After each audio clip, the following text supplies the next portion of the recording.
Et c'est ça, en fait, qui a créé le clash avec certains de mes collègues, malheureusement la majorité. C'est quand j'ai dit non, ces gens-là ont un projet.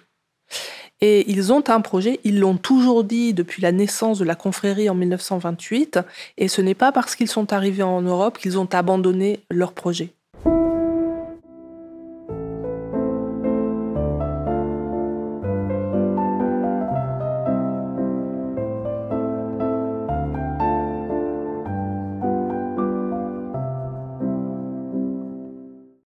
Bonjour à tous, un petit mot pour remercier ceux qui nous appuient financièrement. C'est grâce à vous que le projet fonctionne, que nous allons pouvoir continuer de vous offrir du contenu vraiment intéressant et même continuer de vous surprendre. Ceux qui nous suivent comme ça et qui voudraient en savoir plus, qui voudraient accéder aux épisodes également d'avance, sans publicité, il y a 2 options qui s'offrent à vous. Vous pouvez descendre comme ça le curseur sur YouTube, vous allez voir l'option rejoindre, se joindre, vous allez voir que pour une somme modique, vous allez accéder aux épisodes 3 semaines d'avance, sans publicité, et également du contenu exclusif pendant 3 mois. Sinon, on est sur Patreon également, le lien est dans la description. Merci, à bientôt. Bonjour à tous, bienvenue à un nouvel épisode d'Il reste du monde, un balado dans lequel je fais le pari qu'il reste des gens pour discuter de tout, de n'importe quoi, que l'on soit de gauche, de droite, progressiste, conservateur, souverainiste, fédéraliste, carnivore, herbivore, un scientifique, un employé du secteur de la construction. Et quand je vous dis que c'est un projet qui n'est pas évident à organiser, ma prochaine invitée, c'est une première en ce qui me concerne. C'est une femme qui vit sous surveillance policière. C'est une scientifique. Ce n'est pas une polémiste. C'est une scientifique qui fait polémique. Madame Florence Bergeau-Baclair, bonjour. Bonjour. Vous êtes à Montréal. Aujourd'hui, on est au mois de juin, début du mois de juin 2025. Vous êtes à Montréal pour une tournée, pour discuter, pour rencontrer des gens, pour prononcer au moins une conférence. Les Québécois ne vous connaissent pas beaucoup. Par contre, vous êtes très, très connu dans le monde européen francophone. Votre livre, en tout cas, sur le frérisme, a été traduit dans plusieurs langues. J'aimerais ça que vous nous racontiez un peu votre histoire, ou en tout cas, quand a commencé la controverse entourant la publication d'un livre, donc, sur le frérisme et les frères musulmans. C'était en 2023, je pense. Oui, c'est ça. Oui, vous avez raison de le préciser. C'est assez rare de trouver des scientifiques aujourd'hui, des gens des sciences sociales qui travaillent dans leur propre pays et qui sont obligés pour cela d'être placés sous protection policière. Alors c'est une mésaventure qui dure un petit peu, qui a commencé à peu près 3 mois après la sortie de mon livre en janvier 2023, le frérisme et ses réseaux, qui était un livre que j'avais voulu écrire pour le grand public concernant donc les frères musulmans, essayer de faire comprendre à un public large comment pensent les frères musulmans, ce qu'ils veulent, comment ils agissent. Et donc, j'ai intitulé ça « Le frérisme ». C'est ce qui faisait la différence d'ailleurs avec les ouvrages qui avaient été écrits avant, qui s'intéressaient à la confrérie en tant qu'institution. Moi, je voulais parler de la façon dont ils voient le monde et ce qu'ils entendent faire de façon non violente, au moins physiquement. Après, la violence psychologique, ça c'est autre chose. Mais donc, cette situation de danger... comment ça se passe concrètement quand on vous met sous protection policière? C'est qu'un jour on vous appelle, on vous dit bon là les menaces sont trop élevées, est-ce que vous acceptez d'avoir un certain nombre de policiers avec vous tout le temps? Donc évidemment c'est assez surprenant, c'est assez inquiétant. En même temps, je savais que je touchais un sujet évidemment sensible, mais j'ai toujours travaillé là-dessus, donc pour moi c'était naturel. Donc voilà, c'est l'unité de coordination de lutte antiterroriste en France, l'UCLAT, qui estime votre niveau de danger suffisamment élevé pour qu'on vous attribue alors un dispositif de protection permanente. Ce qui m'a surpris, je crois, quand ça m'est arrivé, c'est que, d'abord, c'est vrai, j'étais la seule scientifique sur le territoire français à être menacée au point d'avoir besoin d'une protection policière, mais c'est surtout la réaction de l'université, de mon employeur, le CNRS, Centre national de la recherche scientifique. Je suis fonctionnaire. Une institution très connue, là. Oui, même pour les Québécois, moi j'ai déjà entendu ça souvent. Bien sûr, c'est la plus grande agence de recherche française. Donc Et la réaction, ça a été rien. Absolument aucun soutien, mais rien, pas un coup de téléphone, rien. Donc ça, c'était la première surprise. J'ai eu droit, en tant que fonctionnaire, à ce qu'on appelle la protection fonctionnelle, c'est-à-dire que le CNRS, le service juridique, m'a attribué quand même des moyens pour me défendre, pour mettre en procès les gens qui avaient proféré ces menaces. Bon, donc j'ai gagné ces procès. Il y a un individu qui a été en prison, etc., grâce à l'argent du CNRS, mais c'est un droit de tout fonctionnaire de pouvoir obtenir ça. Donc voilà, c'était particulier, une ambiance particulière, et surtout, même si les menaces proférées venaient de quelques individus un peu difficiles à cerner, la vague vraiment d'insultes et de calomnies qui s'est déclenchée 3 mois après la sortie, elle venait clairement de l'université. C'est incroyable parce que c'est une communauté, les chercheurs, les académiques, ce sont des gens qui se tiennent, on dit au Québec ici, les coudes serrés, c'est-à-dire qu'ils travaillent ensemble. Puis là, parce que vous touchiez... d'ailleurs, j'ai envie de vous demander, est-ce que c'est peut-être parce que vous touchiez à un sujet sensible ou c'est parce que vous y touchiez avec le doigté qui était le vôtre et vous touchez de cette façon-là en particulier? Oui, alors il y a une croyance qui veut qu'il y a une espèce de solidarité entre les chercheurs.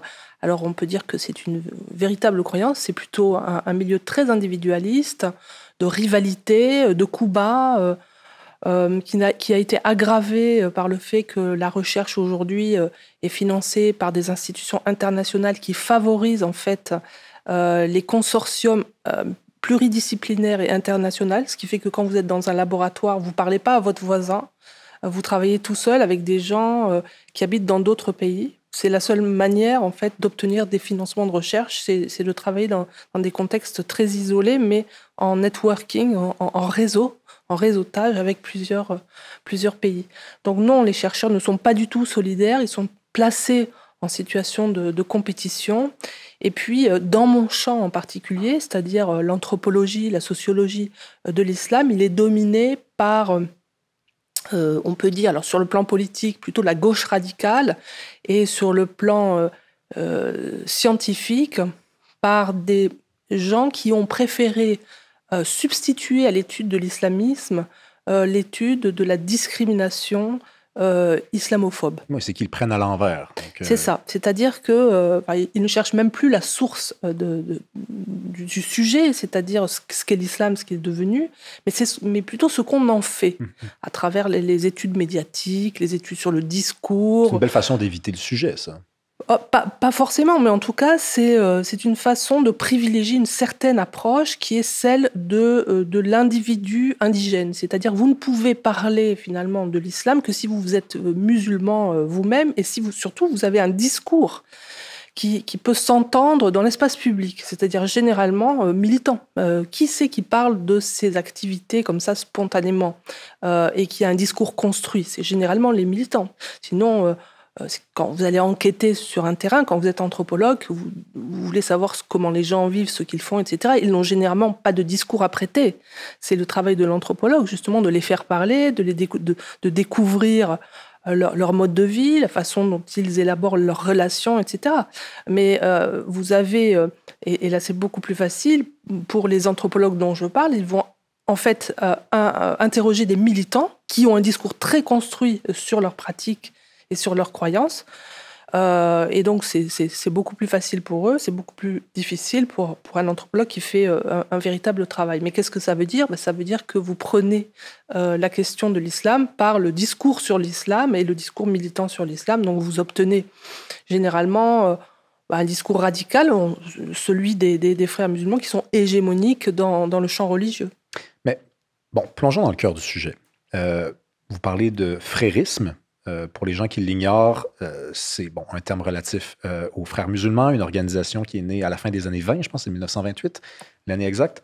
Un mouvement qui avait comme volonté assez modeste de rétablir le califat. Dans les années 20, dans les années 30, dans les pays musulmans, qu'il y ait eu l'existence des frères musulmans, ça ne concernait pas l'Europe, pas encore en tout cas, parce qu'il n'y avait pas cette immigration importante qu'il y a encore à ce jour en Europe. Vous êtes intéressé à ce qu'il représentait le frérisme en France. et par le fait même dans ces pays voisins. Il y a quelques semaines, je rappelle aux gens qui nous écoutent qu'on est en juin, la France, le gouvernement français a rendu disponible, public, les premiers détails d'un rapport qu'il avait lui-même commandé il y a quelques années via le ministère de l'Intérieur. On s'est rendu compte que ce que vous aviez démontré de façon scientifique, je le rappelle, vous êtes anthropologue, vous n'êtes pas une polémiste, c'est une réalité. Et c'est pour ça a recommencé, disons, l'énergie négative à vous suivre, la traque. On peut vous dire qu'il n'a jamais arrêté dans ce qui vous concerne, mais votre nom est revenu comme ça au goût du jour. Qu'est-ce que vous aviez découvert en 2023 et qu'on a redécouvert finalement par la voie plus officielle? Alors, pour ça, il faut comprendre la façon dont j'ai abordé le sujet, en fait. Et moi, je ne l'ai pas abordé par l'histoire, en reprenant l'histoire des frères musulmans. En fait, j'ai commencé il y a 30 ans. J'avais eu une courte carrière d'informaticienne peu avant. Et j'avais voulu changer complètement de métier et faire ce que j'avais toujours rêvé de faire, c'est-à-dire ethnologue. Je voulais être ethnologue depuis l'enfance presque. Ouais, tous les anthropologues rêvent d'être Claude Lévi-Strauss. Ben voilà, évidemment. Et donc, j'ai repris des études. Et parmi les sujets qui m'intéressaient, il y avait cette question du voile islamique. C'était pas quelques années après la fameuse affaire des foulards de Creil, où des collégiennes avaient refusé d'enlever leur foulard. Ça avait fait une énorme controverse. À l'époque, je n'avais pas la télé, donc j'avais entendu ça un peu de loin. Et je m'étais dit, pourquoi ces jeunes femmes veulent garder, jeunes filles, hein, c'était des collégiennes, veulent garder leur foulard. Qu'est-ce qui se passe là? C'était assez inédit à l'époque. Et puis, on m'avait demandé de choisir un sujet. Je faisais mon mémoire de maîtrise ou de licence, je ne sais plus. Et j'ai choisi ce sujet-là, comprendre un peu la façon dont les musulmans organisaient leurs activités dans un espace sécularisé, qui n'était pas Paris, qui était en plus la province. Donc comment tout ça allait s'institutionnaliser, s'intégrer, s'assimiler dans le paysage local. Et donc je suis allée à la mosquée du coin, la mosquée près de chez moi. Et c'était le centre islamique El Ouda, qui était une mosquée des frères musulmans. Et évidemment, quand j'arrive, je ne sais absolument rien de tout ça. Je vais passer par la petite porte, comme font les anthropologues, de l'observation participante, c'est-à-dire un peu infiltrer un milieu, en fait, se faire un peu oublier dans ce milieu, et essayer de découvrir qu'est-ce qui s'y passe, qu'est-ce qui s'y joue, de quoi parlent les gens, quelles sont leurs activités, etc. Puis se faire adopter un petit peu par le milieu, comme font les ethnologues, les ethnographes. Donc je suis partie vraiment comme ça, avec absolument le moins de préconception possible. Une certaine naïveté aussi. Oui, on peut dire que c'était une position candide, disons. Candide. C'est-à-dire, c'est pas la naïveté dans le sens où c'est plutôt la capacité de recevoir tout ce qui se passe avec le moins d'obstacles possibles. Donc, je suis arrivée dans ce milieu, j'ai suivi les sœurs musulmanes, évidemment, parce que je passais par l'entrée des femmes et que je n'ai en fait vécu que dans l'espace des femmes, puisqu'il y avait une stricte séparation des sexes, qui était pour moi un premier étonnement, puisque ça ne se faisait plus à l'époque. Elles étaient pratiquement toutes voilées. Ça aussi, c'était quelque chose d'inhabituel. Et je les ai suivis partout dans leurs activités. Je posais beaucoup de questions.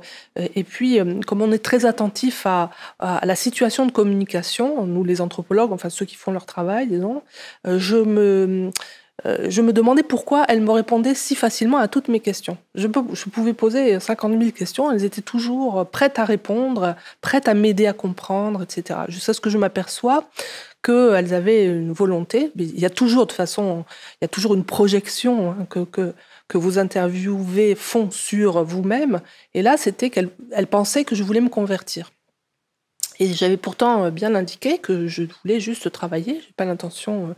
j'avais rien dit sur la question de la conversion, mais j'avais juste dit que j'étais étudiante en anthropologie. Alors qu'on pensait peut-être que c'était une façon de ne pas assumer votre véritable volonté, vous vous cachiez derrière la science. Non, mais j'essaie de me mettre dans leur tête. Oui, tout à fait. Moi, j'ai même pas été jusque-là, mais oui, ça aurait pu. C'était peut-être le cas, mais je crois qu'elle voulait vraiment... elle voulait vraiment me convertir. C'est-à-dire que j'aurais été dans n'importe quelle situation, voir une femme non musulmane dans une mosquée, c'était quelque chose qui pour elle n'était pas n'était pas logique. Donc, elles ont commencé à m'expliquer ce qu'était leur façon de voir l'islam, ce qu'elles lisaient. Et j'ai pu assister, enfin même participer au cercle de formation, les halakhat, où on m'a présenté les principaux auteurs. C'était Hassan el-Banna, c'était Youssef el-Kardawi, le licite et l'illicite, c'était Saïd Qutb et d'autres. Et là, je cite les plus marquants. Et là, je me suis dit, mais cette littérature-là me fait penser à quelque chose. Et c'était le livre de Gilles Kepel qui était sorti, mais vraiment 2-3 ans avant. Un livre qui, pour la première fois, mettait en évidence l'existence des islamistes sur le territoire français, mais de façon documentée. On savait, il y avait des petites choses, mais enfin bon. C'était un phénomène à l'époque perçu comme étranger et relativement résiduel. C'est-à-dire que dans le choix de la littérature à laquelle on souhaitait vous exposer, on n'allait pas vers des textes, on allait évidemment vers le Coran et vers les textes sacrés, mais on allait aussi vers une idéologie dans l'idéologie, une idéologie dans la religion, une façon de voir la religion. Et c'est là que vous avez reconnu les auteurs, donc le mouvement. Oui, enfin, c'était pas présenté comme ça, puisqu'elle pensait... c'est ça, quand vous êtes dans ce milieu-là, vous ne vous considérez pas dans une idéologie, vous êtes dans l'islam authentique. C'était comme ça qu'elle me le présentait. Ce qu'il fallait lire de l'islam, c'était cet islam authentique porté par ses auteurs. C'est-à-dire de votre point de vue. Mais moi, j'en avais pas des points de vue, justement. J'étais arrivée, il n'y avait pas pour moi de point de vue. Il n'y avait que des points de vue, justement. Je n'avais pas à choisir ce qui était la source ou ce qui ne l'était pas. Si c'était leur source, moi, c'était ça qui me suffisait. Oui. Donc, mais je pense qu'elle lisait aussi le Coran, mais c'est vrai que c'était surtout cette littérature qu'elle me présentait.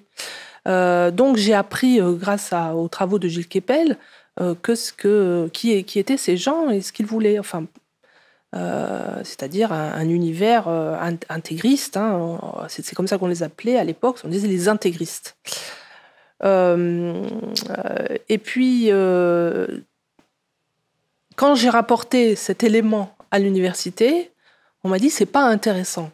Alors moi, je trouvais que j'étais tombée quand même sur une mosquée vraiment intéressante. Et non, c'est pas intéressant parce que les traités d'intégristes comme ça, c'est une vision des choses. Non, c'est pas une vision des choses. Ce sont des gens qui ont un rapport intégraliste à la religion. Donc, c'est là-dessus que je suis tombée. Et là, on me dit, si tu travailles là-dessus, tu vas faire le jeu du Front National. Le jeu des fachos, le jeu des extrêmes droites, etc. Donc, déjà à l'époque, c'est quelque chose qu'on entend encore maintenant. Beaucoup davantage même. Non, c'était déjà pas mal à l'époque, malheureusement. Ça n'a pas évolué, vous voyez, en 30 ans, plus de 30 ans, ça n'a pas évolué. Il ne fallait pas en parler. Donc, ma première réaction au départ, ça a été de me dire, oui, c'est vrai, peut-être qu'il ne faut pas en parler. Après tout, peut-être que justement, on va alimenter une réaction de ces gens qui, par rapport à l'extrême droite, c'était assez confus dans ma tête, parce que tout ce que j'apprenais par ailleurs, c'était plutôt un islam syncrétique, l'islam que les anthropologues aimaient entendre, c'est-à-dire avec de la magie, avec des choses... mais en réalité qui ne venaient en fait que des terrains qui étaient faits, des terrains exotiques, quoi. Donc, j'ai dû beaucoup penser contre le milieu dans lequel j'ai évolué. Mais au point et ça m'a duré pendant des années, au point de réinterroger en permanence ce que je voyais pour ne pas voir ce que je voyais. C'est maintenant, c'est assez récemment que j'ai réfléchi en fait à l'état d'esprit dans lequel j'étais, par un milieu tellement hostile, à voir ce qu'il ne fallait pas voir. Et pourquoi, en fait, cette réflexion assez récente, c'est depuis le 7 octobre. Depuis le 7 octobre 2023, et les massacres du Hamas, qui est une branche des frères musulmans, donc je vois très très bien le lien qui peut être fait avec les frères musulmans ici en Europe ou même ici au Québec, en Amérique du Nord. Il y a des liens pour moi qui sont évidents, ils lisent les mêmes personnes, ils ont la même vision du monde, tout ça. Ça m'a rappelé cette réaction de déni, en fait. C'est-à-dire qu'on voit le 7 octobre arriver, on voit les mouvements fréristes et islamistes s'activer de façon très claire sur les campus, et on accuse l'extrême gauche. Et on fait de tout cela un problème d'antisémitisme d'extrême gauche et un peu d'extrême droite. Et encore une fois, on passe à côté du problème de l'éléphant dans la pièce. Et je me suis dit, bon, c'est peut-être un tropisme de voir sans arrêt les frères musulmans dans ces activités-là. Non, c'est à l'évidence, ce sont les frères qui sont derrière ces manifestations. Et encore une fois, j'ai le sentiment que pour ne pas alimenter l'extrême droite, les fachos, etc., on va encore passer à côté du sujet. Et ça, c'est vraiment... du coup, dans les conférences que je donne un peu partout, que ce soit en France, en Europe ou ici, je me dis, mon devoir maintenant, c'est vraiment d'ouvrir les yeux des gens qui ne savent pas en fait ce qu'il y a derrière. Pourtant, il y a beaucoup à apprendre. Et ils me le rendent bien parce que les gens, ils le ressentent en fait. Ils ressentent la pression islamiste. Ils le ressentent par leur univers qui change, par les pressions qu'ils subissent, Mais justement, parlons de ça, parce que c'est ce que vous avez documenté, donc. Et d'ailleurs, on pourrait même remonter un peu l'histoire, enfin, votre parcours, parce que là, vous êtes entré dans cette mosquée-là il y a déjà quelques années. Votre centre de recherche, vos collègues vous ont fait comprendre, en tout cas, ont semé le doute dans votre esprit, vous ont fait comprendre que ce n'était pas un sujet intéressant, ce qui, d'ailleurs, sur le plan de la recherche, est assez cocasse parce que ce qui n'est pas intéressant, c'est ce qui ne susciterait donc pas d'intérêt. Ça voudrait dire que ça a déjà été couvert. Non, mais ça n'existe même pas. Non, mais c'est ça n'existe même pas parce que quand on fait de la recherche, quand on présente une entreprise de recherche à un directeur de recherche, il nous dit oui ou non si ça a déjà été couvert. Si ça a été couvert, on vous dit ce n'est pas intéressant. C'est ça que ça veut dire quand quelque chose n'est pas intéressant dans le domaine de la recherche. On vous a dit ça, mais on voulait plutôt dire ne va pas là, Florence, je t'en prie, ne va pas là. C'était ça. Et là, vous y êtes allé. Et malgré l'opposition autour de vous, est-ce que c'est à ce moment-là que le centre vous a dit bon, là, tu ne t'associes plus à nous? Est-ce que c'est à ce moment-là? Où vous avez été en mesure de demeurer à l'intérieur de l'institution et vous avez mené vos recherches sur une base presque secrète? Alors en fait, à l'époque, j'étais étudiante. Donc, j'étais pas liée, donc j'ai pas eu de bourse de recherche. J'ai dû financer mes recherches, aller chercher de l'argent. J'ai fait mon doctorat, j'ai fait des post-docs, toujours avec l'argent que j'ai été chercher, en travaillant sur le marché halal en particulier, travailler avec des vétérinaires, le ministère de l'Agriculture. J'ai obtenu des fonds, mais jamais de l'université. En fait, même si j'ai fini par rentrer au CNRS assez tard, il y a seulement une quinzaine d'années, je n'ai jamais reçu aucun financement de recherche, ni du CNRS, ni de l'université. Jamais, jamais, jamais. C'est toujours de l'argent obtenu par des ministères, par la Commission européenne et d'autres institutions. C'est vous dire, en fait, que non seulement il a fallu aller à contre-courant, mais en plus se battre contre des pratiques d'exclusion, parce que c'est comme ça qu'on exclut une recherche, c'est en ne la finançant pas, tout simplement. Donc, le CNRS m'a finalement recruté parce que j'avais présenté un projet de recherche toujours en rapport avec ce que j'étudiais, la norme islamique, les normativités islamiques, mais que j'avais articulé à la question du genre. Je m'étais dit, pour rentrer au CNRS, il faut un projet qui soit dans les clous. Et les clous, depuis des années, aujourd'hui, c'est la question du genre, même si, à mon avis, elle est complètement inintéressante et qu'elle empêche, en fait, de faire une véritable recherche. Bon, je me suis... Et pour le coup, inintéressante parce qu'elle a tellement été exploitée. Finalement, on finit par... c'est comme une terre qu'on exploite. Oui, puis on dit n'importe quoi. Faut reconnaître que c'est quelque chose qui est tellement hors clou, tellement hors sol, qu'on peut dire n'importe quoi. Ça passe. Je dirais que même plus on dit n'importe quoi, et plus on attire l'intérêt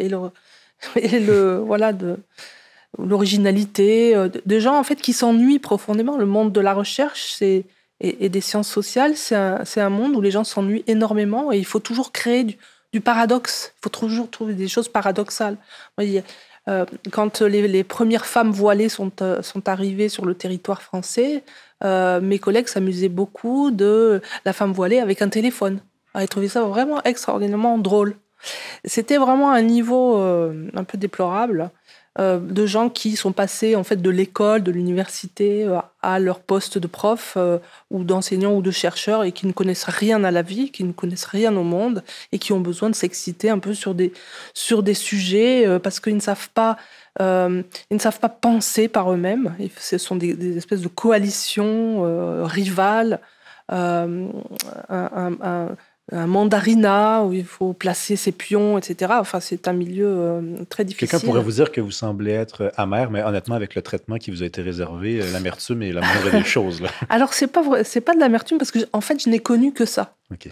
Donc, c'est pas de l'amertume, c'est plutôt un constat qui me permet de penser la suite. En fait, tout ce qui va arriver par la suite, c'est-à-dire le fait qu'on ne connaît pas les frères musulmans, on ne connaît pas le frérisme, on est toujours dans le déni, que les gens qui continuent malgré tout à chercher se trouvent menacés sous protection policière, c'est expliqué en fait par ça. Donc quand j'en parle comme ça, c'est pas pour les dénoncer. Ils sont pas tous comme ça. Il y a des gens aussi qui arrivent à faire leur petit travail vaillamment, mais quand même dans l'ensemble, c'est comme ça et c'est pas de l'amertume, c'est un constat qui explique la situation dans laquelle on est aujourd'hui. Mais c'est quoi que vous avez découvert concrètement au final avec ce livre, après cette visite dans une mosquée, cette étude de l'alimentation halal?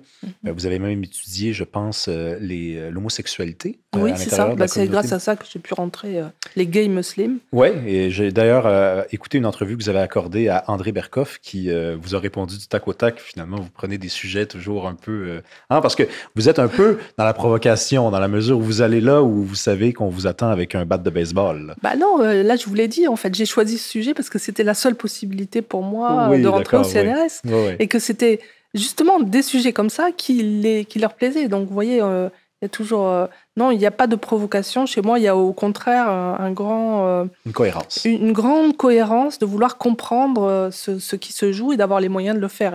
Et pour ça, il fallait bien que je rentre au CNRS, sinon... j'aurais passé un temps fou à chercher de l'argent pour faire des projets qui ne m'intéressaient pas directement, etc.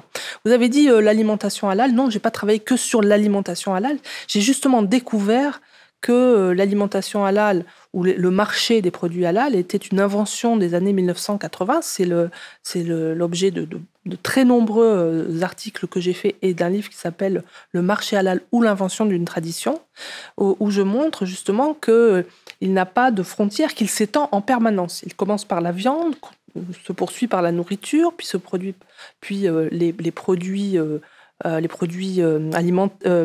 médicaux, le cosmétique, etc. Le champ du halal s'élargit toujours plus parce que c'est ce que j'appelle un espace normatif.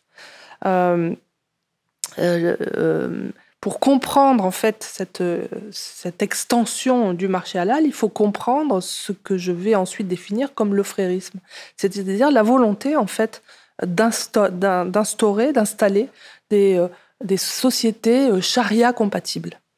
Il y a une grande continuité en fait entre mes travaux sur l'abattage rituel, puis sur le marché halal, puis sur l'économie islamique, puis sur le marketing islamique, puis sur le frérisme.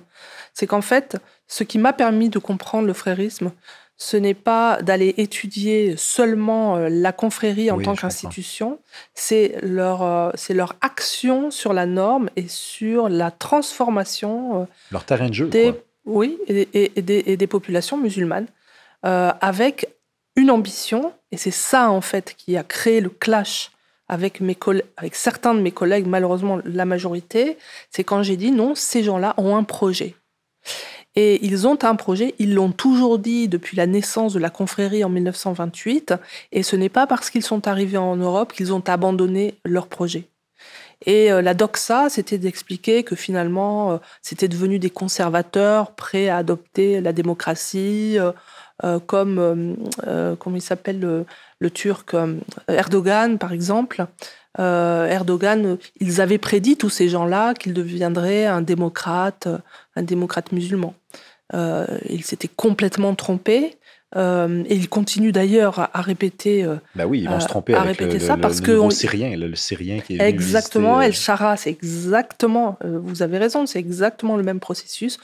Ces gens-là, de toute façon, vont s'acclimater, ils sont attirés par l'argent, comme eux-mêmes sont sensibles à ces questions-là, eh bien, ils le projettent sur tout le monde et donc ils considèrent que les frères musulmans sont attirés par l'argent, qu'on peut les acheter, qu'au fond, ils ne rêvent que de démocratie, même si, bien sûr, ils sont attachés à leur identité. Bon, ça, ça ne marche pas. Ça n'a jamais été prouvé. Par contre, ce qui est sûr, c'est que ceux qui ont porté cette idée sont, comme par hasard, plutôt très proches des frères musulmans. Sont plutôt des compagnons de route qui leur ont ouvert la voie d'une certaine manière dans les universités. Et comment procèdent-ils donc, les frères musulmans? Prenons la France, qui est une société que vous avez étudiée, que vous connaissez bien, que vous habitez toujours. Vous avez parlé tantôt de sociétés charia compatibles, de méthodes qui consistent à normaliser donc des principes, des pratiques, mais des exemples concrets. Pouvez-vous nous en donner? Rendre une société charia compatible, ça veut dire qu'on va acclimater la société qu'on va transformer sur le plan culturel, donc changer l'espace, modifier la culture, tenter de modifier les lois qui ne sont pas compatibles avec la charia. C'est-à-dire tout ce qui va empêcher la charia de se développer dans cet espace va être travaillé sur très long terme. Ils ne sont pas là pour... ils font pas ça en 5 ans, hein, c'est sur des projets à un siècle ou plus. Enfin, ils ne conçoivent pas leur action comme étant, comme devant s'appliquer immédiatement, réussir immédiatement. Ils la conçoivent sur très long terme. Chose d'ailleurs que les Occidentaux peinent à comprendre, hein, parce que nous, on a un rapport à la vie qui s'arrête finalement à la fin de notre existence à nous. Alors que pour certaines sociétés, puis là, on changerait de sujet, mais les Chinois, par exemple, n'ont pas du tout la même conception du temps. Et vous parlez donc des frères musulmans qui, eux aussi, sont capables de... C'est d'ailleurs pour ça que des gens se sacrifient parfois pour une cause qui dépasse le bien de leur existence à eux. Oui, vous avez raison. Mais enfin, il y a aussi d'autres religions qui croient en l'au-delà, etc. Pour eux, ça n'est qu'un passage sur Terre. Ils ont une conception de l'enfer, du paradis. Donc, il y a d'autres religions, il n'y a pas que ça. Mais eux, c'est à la fois sur Terre et supraterrestre. C'est-à-dire qu'ils n'adoptent pas nos institutions politiques. Ils les refusent. Pour eux, l'État-nation, c'est l'Oumma. Donc, il y a quand même des différences. Ils ne veulent pas de la démocratie. Ils veulent une théocratie. Et c'est ça qu'on a du mal à penser. C'est pas juste qu'ils ont un rapport aux religieux particulier, c'est que ils appellent ça le din. Et le din, c'est et la religion et les affaires terrestres. Et il n'y a pas de distinction. Et c'est vrai de l'islam, mais quand ça devient un mouvement, un système d'action, comme je l'explique, comme est le frérisme, on doit mettre en marche donc ces directives données par Dieu, qui ne veut qu'une seule chose, c'est qu'on l'adore, c'est-à-dire qu'on se soumette à tout ce qu'il demande, c'est la soumission à tout ce qu'il demande. Et donc, c'est cette conception du religieux qu'on n'arrive pas à comprendre, parce que sans arrêt, on le compare à ce que nous connaissons ou ce que nous avons connu du catholicisme ou du judaïsme ou d'autres religions. Or cette religion ne fonctionne pas de la même manière. Les théologiens l'expliquent, tout le monde est d'accord là-dessus. Mais comme on n'a pas envie qu'il nous propose autre chose parce qu'on voit bien que ça n'irait pas avec ce qu'on a déjà, on fait comme si ça n'existait pas. Cette cécité, ce déni, c'est ce qui nous amène en fait dans le mur, parce qu'ils ont compris ça. Comme eux, ils savent très bien, et les frères en particulier, ce qu'ils veulent, ils ont compris où étaient nos failles dans notre arrogance, dans notre incompréhension, et donc ils appuient là-dessus. Mais en même temps, on pourrait vous répondre qu'il n'y a pas que la cécité, il y a aussi une autre façon de voir ce qui se passe. C'est-à-dire, quelqu'un pourrait vous répondre ceci. Le fait que certains membres de la communauté musulmane demandent des accommodements, demandent, par exemple, exigent qu'il y ait des boucheries halal, en ouvrent, les affichent publiquement, demandent, mettre de la pression, par exemple, pour qu'on puisse permettre à nouveau aux enfants de porter des signes religieux à l'école. c'est pas dans une optique de domination et un jour peut-être d'instaurer la théocratie. C'est peut-être juste parce qu'on est en France et on voudrait vivre selon nos principes. À la manière. Et en respectant la démocratie française. Ça, c'est un argument que Alors, vous recevez un peu? Ou... Oui, ça, c'est le modèle salafiste ou fréro-salafiste. C'est-à-dire, le salafiste pur ne peut pas rester vivre dans un pays de mécréance. Il doit vivre dans un pays musulman. Donc les salafistes purs, qui doivent respecter intégralement la charia, sont obligés de faire la hijra, c'est-à-dire de partir dans les pays musulmans. Mais vous avez des salafistes qui se sont acclimatés aux sociétés démocratiques mécréantes.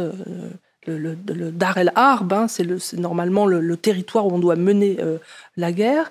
Et eux, ils ne veulent en effet que se conformer à l'orthopraxie de la religion. Ils n'ont pas d'objectif au-delà, mais ils sont quand même sensibles à l'idée du prosélytisme. C'est-à-dire que ça fait partie du fait d'être musulman que de vouloir inviter les autres à l'islam. C'est ce qu'ils appellent la dawa. Et cette dimension de la dawa, c'est pas eux qui la mettent en œuvre, ce sont les frères musulmans.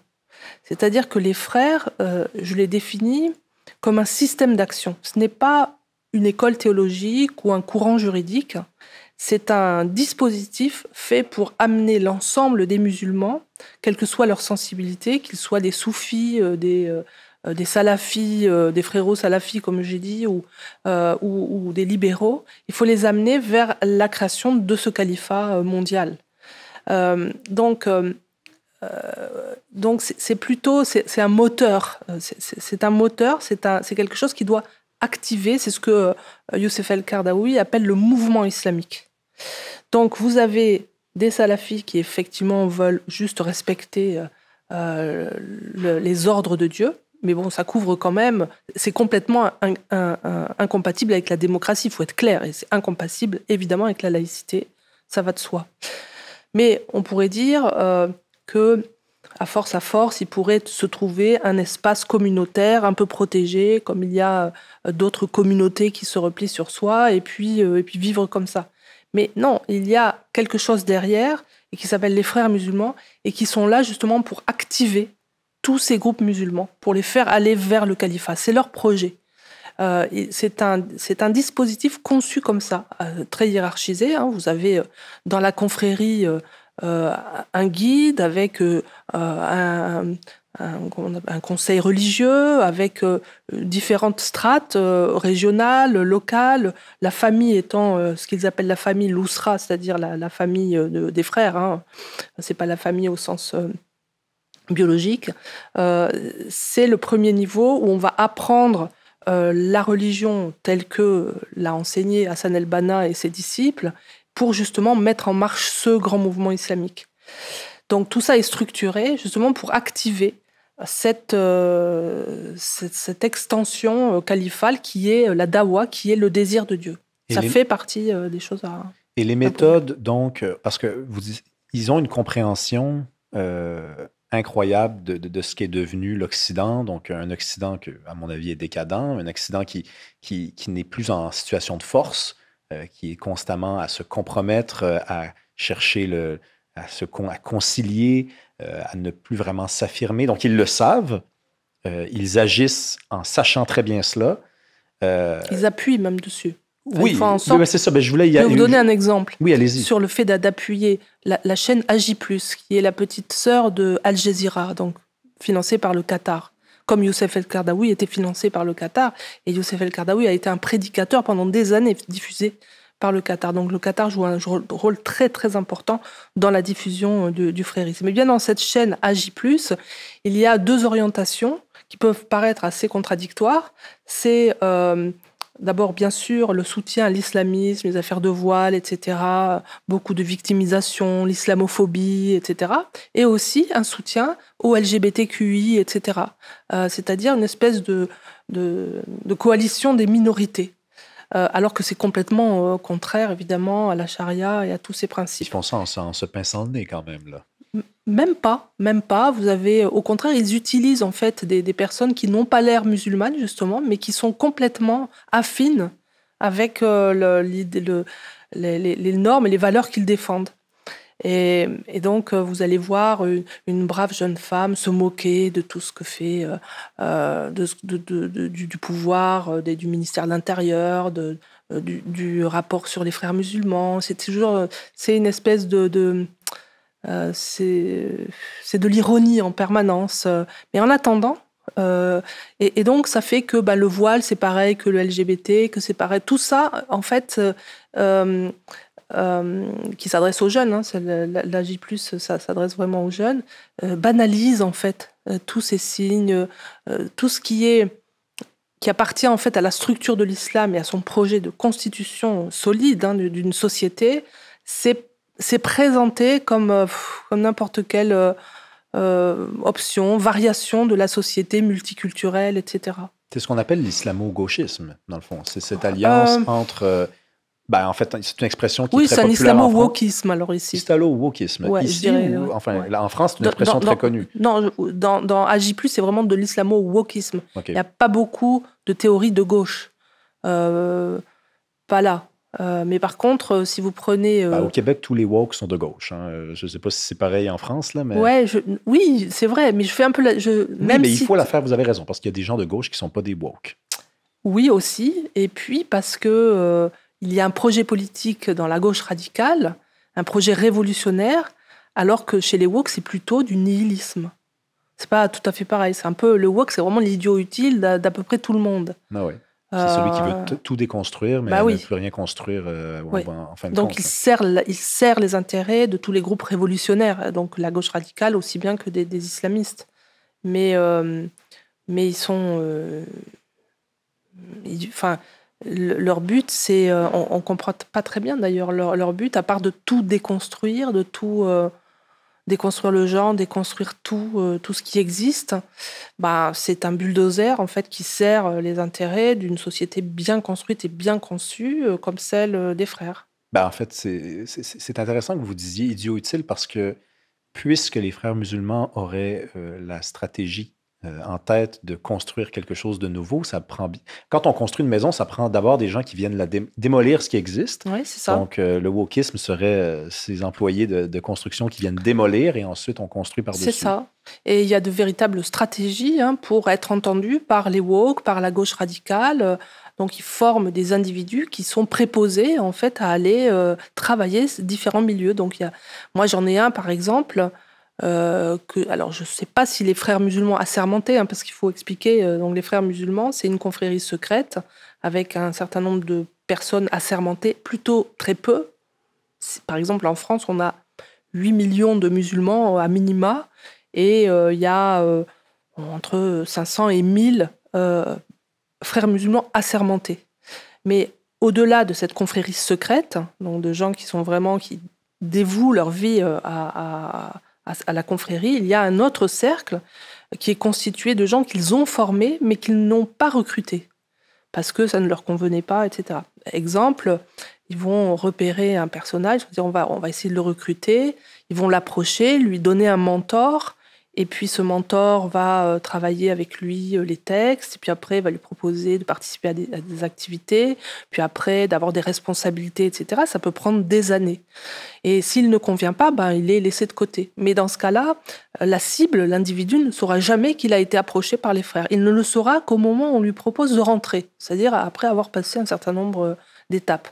Donc, vous voyez, donc il y a le cercle rapproché, et puis autour, une nébuleuse de gens qui ont été approchés, plus ou moins, mais qui n'ont pas satisfait aux critères, et donc qui ne sont pas rentrés, mais qui diffusent la pensée des frères, parce qu'ils l'ont appris, parce que c'est ça qu'ils ont appris.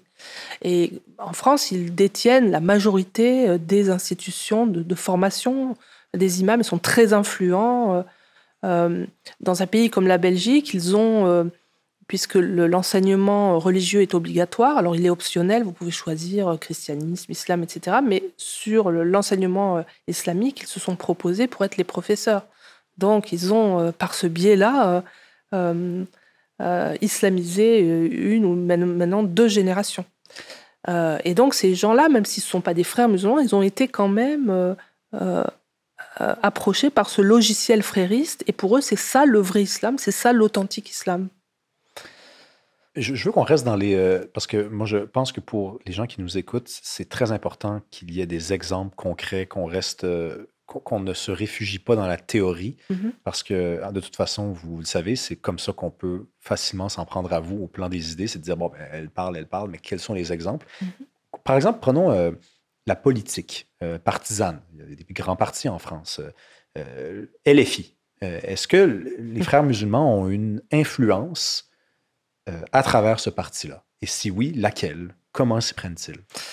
Alors, pour noyauter un parti politique, et les trotskistes savent très très bien faire, il suffit d'y placer des individus qui vont essayer d'apporter des nouvelles idées, mais toujours d'une façon qui soit... qui va déstructurer un peu la pensée, l'enseignement qui est fait à l'intérieur, en mettant en doute. La première chose, c'est de mettre en doute. Oui, mais est-ce qu'il fallait vraiment faire ça? Alors tout d'un coup, à force d'amener comme ça des idées nouvelles, vous allez désorienter un certain nombre de personnes, et puis vous pouvez aussi prendre une association, c'est-à-dire prendre le pouvoir, c'est des mini-coups d'État. À l'occasion d'une assemblée générale, vous faites venir des gens, et puis ils vont tous voter d'une certaine manière, et puis vous allez renverser le bureau, etc.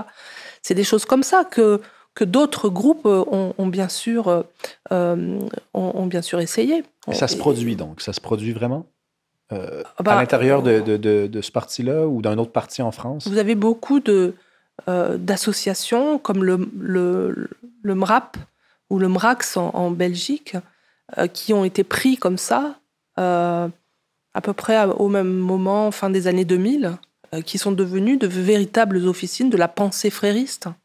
Parce que, alors par exemple, on parlait d'antisémitisme, on n'en parle plus. On dit c'est l'islamophobie d'abord, ou alors on dit c'est pareil, ou tout ça, l'antisémitisme, c'est juste un racisme parmi d'autres. Vous voyez, c'est des petites choses comme ça. Comment c'est arrivé avec Mélenchon? C'est 2017, je crois. 2017, il se voit arriver quasiment au second tour. Donc, je pense que Mélenchon, à ce moment-là, c'est l'hubris du pouvoir. Il se dit, bon, maintenant, je peux prendre le pouvoir, mais qu'est-ce qui me manque?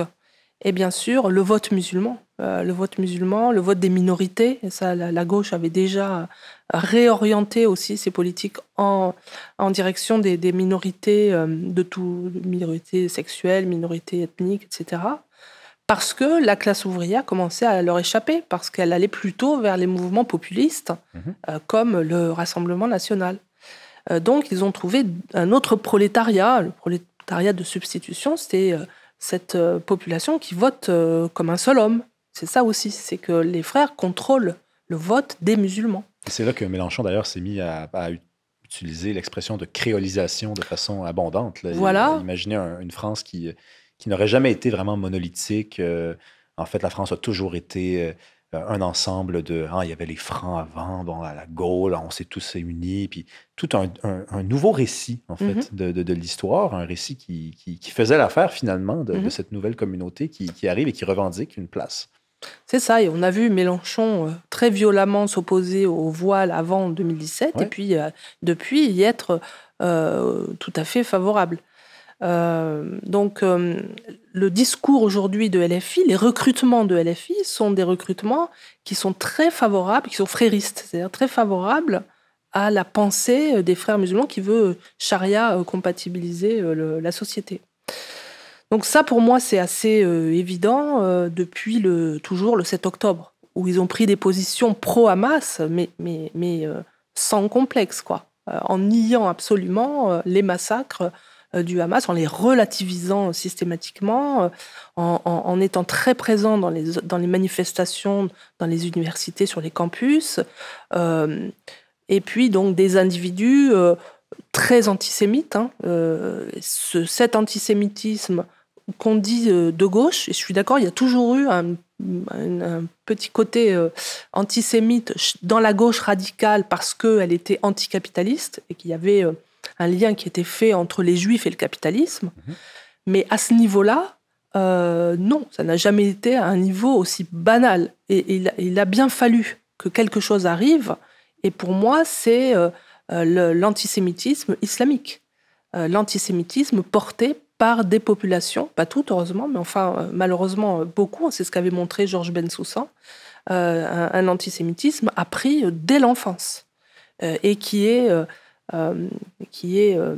nourri par les textes religieux, le Coran, la Sunna, et aussi par une espèce de mélange d'antisémitisme européen, puisque les frères musulmans, notamment Hassan el-Banna, a connu Hitler. Il y avait des liens entre le nazisme et les frères musulmans. Et donc, les frères musulmans se sont aussi inspirés, et ça c'est ce que Michael Privot démontre très bien dans son dernier livre sur le Hamas, ils se sont aussi inspirés de l'antisémitisme européen. Donc ça, ce qu'on voit, cet antisémitisme aujourd'hui, que l'on voit véhiculé par la gauche et notamment par LFI, il vient, c'est la preuve de l'influence des islamistes et notamment des fréristes dans le mouvement. Donc on agit ou alors on s'immisce puisqu'il y a hésitation, constamment désir de compromis de la part d'un Occident qui ne se tient plus debout dans l'espace public, dans la sphère politique. Vous parlez tantôt de votre université, de ce milieu aussi de la recherche qui vous incitait à ne surtout pas aller là, Florence, et vous y êtes allé. Est-ce que vous iriez jusqu'à dire que même dans le domaine de l'université, il y a quelque chose comme une certaine forme d'alliance, peut-être non avouée et inconsciente, du moins, entre le milieu de la recherche et le mouvement des frères musulmans? Moi, je ne suis pas sûre qu'elle soit inconsciente. Je pense qu'elle est manifeste aujourd'hui. Mais il y a deux choses dans votre question. D'abord, vous commencez souvent par dire l'Occident est un peu malade, il a perdu ses valeurs. Moi, je ne suis pas d'accord avec ça. Je ne suis pas d'accord avec ça. Je pense au contraire que l'Occident a des ressources, qu'il y a des choses formidables qui sont faites, qu'il n'a pas perdu non plus sa capacité ni à se renouveler, ni à avoir une certaine forme de spiritualité. Il y a beaucoup de choses qui se font.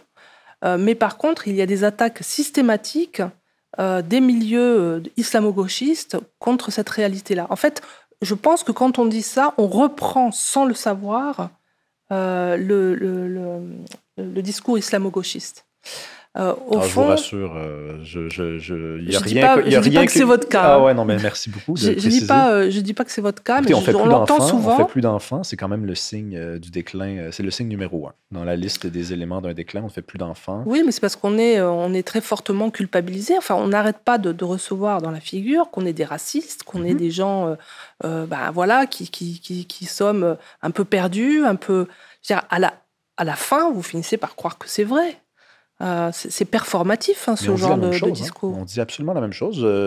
Vous savez, la seule différence, c'est que moi, je vous dis, l'Occident a baissé les chines, l'Occident est déclinant. Je crois que l'Occident aussi, il faut voir Je ne dis pas qu'il n'a plus de ressources, mais je dis que c'est sa posture actuelle. Moi, je pense qu'il y a un discours sur l'Occident qui n'est pas l'Occident. C'est pour ça que je vous dis ça. Et qu'on entend trop souvent et qu'on finit par croire. C'est la même manière, c'est la même chose avec l'islamophobie. Il y a de l'islamophobie, les musulmans finissent par penser effectivement qu'ils ne sont plus désirables et qu'il va falloir qu'ils se qu'ils délaissent leur religion pour pouvoir être des bons citoyens. Non, ça c'est vraiment un discours subversif. S'il y a un mot qu'il faut associer au frérisme, c'est la subversion, c'est-à-dire un travail contre la société, par elle-même, par ses propres valeurs, par ses propres normes. C'est ça la subversion, c'est le fait d'utiliser la société, les ressources d'une société contre elle-même. C'est Sun Tzu qui disait ça il y a je sais pas combien de milliers d'années, 4000 ans ou 5000 ans. C'est ça l'art de la guerre. C'est combattre un ennemi sans avoir à lui porter le coup. Simplement en le décourageant, en le démoralisant. Et à force, en fait, de répéter que l'Occident abaisser l'échine ou des choses comme ça, on finit... C'est un propos performatif. Or, je ne crois pas, quand vous faites une émission comme vous le faites, vous montrez tout l'inverse. Donc en fait, ou alors vous ne vous sentez pas occidental. Oh, je pense que ce n'est pas le cas. Non, je me sens occidental. Voilà, exactement. Ouais. Donc au contraire, je pense qu'il faut rappeler qu'on a plein de ressources et qu'on fait tout ce qu'on peut justement pour lutter contre ça. Mais on a face à nous des forces qu'il faut bien savoir identifier. Donc il y a la gauche radicale, il y a le wokisme, cette espèce de bouillie qu'on met dans le cerveau de nos jeunes, et c'est une catastrophe, c'est une forme de nihilisme. Et puis, il y a le frérisme, l'islamisme. Et quand je dis frérisme, c'est cette forme d'islamisme particulièrement adaptée à nos sociétés sécularisées, libérales, à nos démocraties, qui nous épuise aussi, parce que à nous faire culpabiliser sans arrêt. Je veux dire, on ne peut plus rien faire, on ne peut plus proposer de nouvelles façons de préserver ce que nous sommes sans être immédiatement attaqués par ces groupes qui nous disent « Ah oui, mais c'est parce que vous ne voulez pas de nous ou c'est parce que vous êtes islamophobe ». C'est vraiment... on a de la patience. Moi, je trouve que les sociétés occidentales sont vachement résilientes, qu'elles sont très, très résilientes et que parfois, effectivement, elles sont déprimées, démoralisées et qu'il faut leur rappeler qu'au contraire, elles ont beaucoup de ressources. Ah, c'est là que nous ne serons jamais d'accord parce que ce qui est pour vous de la résilience, c'est pour moi, ou alors de la patience, est pour moi une certaine forme d'inclinaison, de faiblesse, mais pas une faiblesse qui est pour autant empêchée d'être autre chose, ou enfin, elle pourrait être autre chose, elle pourrait se transformer en force puisqu'on a effectivement les ressources. Sans le dire, vous avez compris que je suis un grand lecteur de Michel Houellebecq. Donc pour moi, cet univers-là, qui est celui que je vous décris, est celui... Je crois qu'on n'est pas en désaccord. Ouais, non, simplement, peut-être qu'on ne vise pas les mêmes personnes. Moi, je rencontre beaucoup de gens du bas, comme on dit. Et moi, je vois leurs ressources, je vois leur lucidité par rapport à ces problèmes-là, que je ne vois absolument pas au niveau des médias, au niveau des hommes et des femmes politiques. Enfin, sauf certains, là je généralise, mais évidemment il y a toujours des exceptions. Mais parmi les gens, je trouve qu'ils ont une patience et une résilience forte parce qu'ils prennent vraiment beaucoup de coups. Oui, vraiment. Et malgré tout, ils sont faits forts. Et malgré tout, ils sont assez forts. Je m'en voudrais de ne pas revenir au premier sujet qu'on a abordé, qui est pour moi un sujet en soi. Vous vivez sous surveillance policière. Votre vie a changé il y a quelques années. Les gens ne le savent pas, mais en arrière de la caméra, il y a un agent de police qui est assis et qui attend. Il y en a même d'autres après. Pour moi, en tout cas, c'est la première fois que je rencontre quelqu'un qui vit dans des conditions pareilles. Et je pense que les gens seraient curieux de savoir qu'est-ce que ça implique. Vous avez dit tout à l'heure qu'on vous a présenté les choses à un moment donné. Vous receviez des menaces. On vous a dit, écoutez, si vous acceptez ce qui pourrait être désormais cette vie, ça veut dire ça. Ça veut dire que désormais, il y aura toujours quelqu'un avec vous. Donc, à chaque fois que vous sortez de chez vous, depuis 3 ans, vous êtes accompagné. Oui, un peu plus de 2 ans, effectivement. Je ne peux pas sortir de chez moi 24h/24. Oui, il n'y a pas de vacances pour ça. Il y a toujours d'excellents professionnels, heureusement. Ce sont des gens vraiment d'une grande discrétion. Moi, j'ai découvert la police de cette manière-là. Je trouve qu'ils sont vraiment d'excellents professionnels et ça facilite les choses. Mais c'est vrai que c'est très lourd comme dispositif. Je pense que je l'accepte parce que je sais les risques que je prends, parce que je sais que c'est dangereux pour moi, donc je sais qu'il le faut. Je sais aussi, j'ai 60 ans, donc ma vie, ça sera comme ça, de toute façon, vu ce que j'ai écrit, je sais que toute ma vie, ça sera comme ça, donc j'essaye de le prendre positivement. Je sais que c'est une protection, je sais qu'elle est efficace, je sais que ça me permet de parler. Je pense que je souffrirais beaucoup plus de ne pas parler. J'ai des collègues comme ça qui me disent « Je ne voudrais pas dire ce que tu dis parce que même si je le pense, je ne pourrais pas supporter d'être sous protection policière. » Et moi, c'est le contraire. Je ne pourrais pas supporter de ne pas avoir à dire ce que j'ai vu, ce dont je peux témoigner. Donc, je préfère supporter ça. Et d'ailleurs, puisque vous avez eu, je pense que le mot courage est faible, parce que c'est plus que ça, là. Là, c'est un sacrifice, là. Là, c'est vraiment de... Ah oui... je crois que je pourrais... Non, je l'ai dit, je ne pourrais pas faire autrement. Pour moi, le sacrifice suprême, ça serait de ne pas pouvoir parler de ce que j'ai vu, de ne plus être un chercheur. Ouais, non, je Ça, comprends bien. pour Et moi. je vous crois, je vous l'assure, mais il y a dû y avoir un moment, à un moment donné, où vous vous êtes dit, euh, je pense que je pourrais probablement reculer. Enfin, ça serait possible, là. Physiquement, là, je serais capable d'ouvrir ma bouche et de dire que je me suis trompé et peut-être que je retrouverais une vie normale. Et vous avez décidé de ne pas le faire pour les raisons que vous évoquez, c'est-à-dire je ne me verrais pas faire ça. À ce moment-là, quand on décide de vivre cette vie-là jusqu'au bout, vous venez de le dire, j'ai 60 ans et jusqu'à la toute fin, ce sera ça. Est-ce qu'on porte un regard sévère sur ceux qui ne font pas ce choix-là? Ça, je dirais que ça, c'est le plus difficile, vous avez raison. Non, faire ce choix-là, je ne peux pas l'exiger de tout le monde, Mhm. c'est juste moi, voilà, c'est comme ça. Il y en a d'autres, on n'est pas très nombreux, c'est vrai. Mais par contre, tous ceux qui refusent, par exemple, de me recevoir dans un studio, ça m'est arrivé ici, récemment, ceux qui s'autocensurent alors qu'ils ne risquent rien, me mettent en danger, nous les quelques personnes, je pense aussi à Boualem Sansal, qui est en prison Ouais, en Algérie, lanceur d'alerte et grand artiste, écrivain, oui. grand écrivain. Euh, Tous ces gens-là ont été mis en danger par, on parlait de la gauche radicale, qui ne les a pas soutenus, qui les a méprisés, qui les a traités d'islamophobes, etc. Et quand on... Alors, il y a ceux qui, effectivement, traitent, voilà, mais il y a aussi ceux qui ne disent rien, la lâcheté, c'est-à-dire cette espèce de mollesse autour de gens qui vous disent « Oui, oui, mais non, mais je suis d'accord avec toi, mais... » Ça, c'est le plus difficile. Je dirais que je préfère encore avoir quelqu'un qui n'est pas d'accord que cette espèce d'hypocrisie, de oui, je suis un peu d'accord, mais quand même, tu vois bien que là, je peux pas le faire. Bah si, tu peux le faire, mon gars, bien sûr, tu peux le faire. Tu peux dire ce que tu penses. Oui, mais je vais avoir des problèmes. Oui, bien sûr, tu vas avoir des problèmes, mais est-ce que tu penses à tes enfants? Est-ce que tu penses à tes petits-enfants? Voilà, prends tes responsabilités. Ça, c'est le plus difficile. Chose quand même qu'ils auraient pu aussi vous poser comme question. Pensez-vous à vos enfants, pensez-vous à vos petits-enfants quand vous faites le choix contraire qui consiste à celui de vous tenir debout plutôt qu'à regarder ailleurs?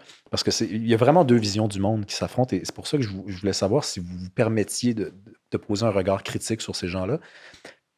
Vous me dites, c'est mon choix. Mhm. Je pourrais pas faire autrement. Après, vous vous échappez un petit peu en laissant savoir quand même que ça vous dérange. Des gens qui gardent le silence.